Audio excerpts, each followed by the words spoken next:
တထေးသားလေးဟာညတိုင်းကလေးထိန်မျိုးသမီးရဲ့အခန်းထဲကိုတိတ်တဆိတ်ဝင်လာလေးရှိပါတယ်ကလေးထိန်မျိုးသမီးအိပ်ပျော်နေတာကိုမြင်တော့သူကနမ်းဖို့ကြိုးစားပေမဲ့အမျိုးသမီးကမျက်လုံးပွင့်လာပါတယ်အမျိုးသမီးကထွက်သွားဖို့ပြင်ပေမဲ့အမျိုးသားကသူ့ကိုရင်ခွင်ထဲကိုချက်ချင်းပဲဆွဲသွင်းလိုက်ပါတယ်အမျိုးသမီးကတော့သူတို့ကြားမှာအသက်10နှစ်กว่าဟာချက်ရှိနေတာကိုတတိပေးဖို့ကလွယ်ပြီးတခြားရွေးချယ်စရာမရှိတော့ပါဘူးဒါပေမဲ့အမျိုးသားကတော့ဒါကိုဂရုမစိုက်ပါဘူးတကယ်တော့သူဟာအမျိုးသမီးစီကနေအိပ်ယာဝင်ပုံပြင်လေးတွေနားထောင်ချင်နေတာပါလွန်ခဲ့တဲ့6နှစ်တုန်းကခင်မွန်းဟောင်းနဲ့လမ်းခွဲထားတဲ့အမျိုးသမီးဟာချမ်းသာတဲ့မိသားစုတစ်ခုမှာကလေးထိန်ဖြစ်အလုပ်ဝင်ခဲ့ပါတယ်သူ့ရဲ့ခင်မွန်းဟောင်းကတော့အမျိုးသမီးရဲ့အလုပ်ကိုဖျက်ဆီးဖို့အတွက်သူဟာလူလိမ်တယောက်ဖြစ်ကြောင်းတပ်ပုံအတုတွေနဲ့လုပ်ကြံဖန်တီးခဲ့ပါတယ်ဒါပေမဲ့တထေးကြီးကတော့အဲ့ဒီစကားတွေကိုမယုံကြည်ပဲခင်မွန်းဟောင်းကိုတက်တော်ဆောင်တွေနဲ့အပြင်ကိုမောင်းထုတ်ခိုင်းလိုက်ပါတယ်အမျိုးသမီးကအာနာစိတ်နဲ့အလုပ်ထွက်ချင်ပေမဲ့တထေးကြီးကတော့သူ့ကိုကျင်နာစွာနဲ့ပဲလက်ခံထားခဲ့ပါတယ်အမျိုးသမီးဟာတထေးကြီးရဲ့သားနဲ့ပထမဆုံးတွေ့တဲ့ခါမှာတော့ကောင်လေးကသူ့ကိုလုံးဝသဘောမကျပါဘူးဒီလောက်အသက်ငယ်ငယ်လေးနဲ့ဘာလို့ကလေးထိန်လောက်တာလဲလို့လည်းမေးခဲ့ပါသေးတယ်အမျိုးသမီးမှာတခြားသွားစရာနေရာမရှိတော့ဘူးလို့ပြောပြတော့မှကောင်လေးရဲ့အမူအရာကနည်းနည်းလေးပျော့ပြောင်းသွားပါတယ်ဒါပေမဲ့သူ့နားကိုတော့အကက်မခံခဲ့ပါဘူးတထေးကြီးကတော့ကောင်လေး3နှစ်သားအရွယ်မှာသူ့ဇနီးဆုံးပါသွားခဲ့တာလို့အမျိုးသမီးကိုပြောပြပါတယ်ကောင်လေးဟာလိမ္မာရေးချရှိပေမဲ့မိခင်မြတ်တာလိုအပ်နေမှန်းသူသိတာကြောင့်အမျိုးသမီးကိုသူ့သားကိုကောင်းကောင်းဂရုစိုက်ပေးဖို့မျှော်လင့်နေတာပါ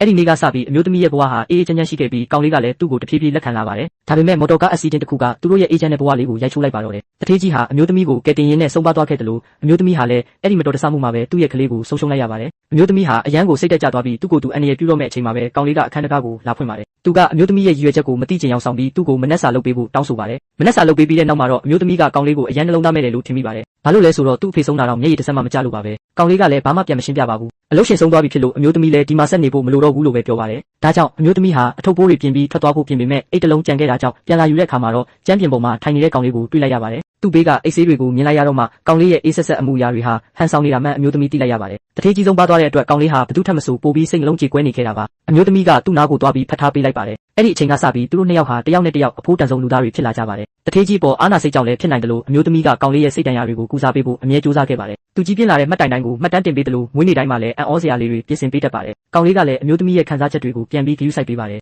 အမျိုးသမီးအိမ်မက်ဆိုးတွေမတ်တဲ့ခါတိုင်းသူကပေါ်လာပြီးအိယာဝင်ပုံမြင်တွေပြောပြဖို့တောင်းဆိုလေးရှိပါတယ်6နှစ်အကြာမှာတော့အမျိုးသမီးရဲ့စောင့်ရှောက်မှုအောက်မှာကောင်လေးဟာတက္ကသိုလ်တက်ခဲ့ပါတယ်တနေ့မှာတော့ကျောင်းကတငယ်ချင်းမိန်းကလေးတစ်ယောက်အိမ်ကိုလာလဲမဲ့အကြောင်းပြောပြပါတယ်အမျိုးသမီးကတော့ကောင်လေးချစ်သူရတော့မယ်လို့ထင်ပြီးအယမ်းဝမ်းသာသွားပါတယ်ကောင်လေးကတော့တာမန်တငယ်ချင်းပါလို့ပြောပေမဲ့အမျိုးသမီးကရှက်နေတာလို့ပဲထင်ခဲ့ပါတယ်ကောင်လေးရဲ့ဘဝကတည်ငြိမ်သွားပြီဖြစ်လို့သူထွက်သွားဖို့အချိန်တန်ပြီလို့အမျိုးသမီးကခံစားလိုက်ရပါတယ်တကယ်တော့အမျိုးသမီးရဲ့စိတ်တက်ကြတဲ့ယောဂါဟာဒီနှစ်တွေတစ်လျှောက်လုံးဝပျောက်ကွယ်မသွားခဲ့ပါဘူးကောင်လေးအားကိုးရမယ့်အရွယ်ရောက်ရင်ထွက်သွားဖို့သူစီစဉ်ထားတာပါသူဟာကွန်ပျူတာပေါ်မှာတေးတန်းစာကိုရိုက်နှိပ်ပြီးတဲ့နောက်အိပ်ပျော်သွားခဲ့ပါတယ်တိုက်ဆိုင်ပဲကောင်လေးဟာသူ့ကိုလာရှာရင်းနဲ့အခန်းထဲဝင်လာတဲ့အခါမှာတော့နှုတ်ဆက်စာကိုချက်ချင်းပဲမြင်တွေ့သွားပါတော့လေဗျာ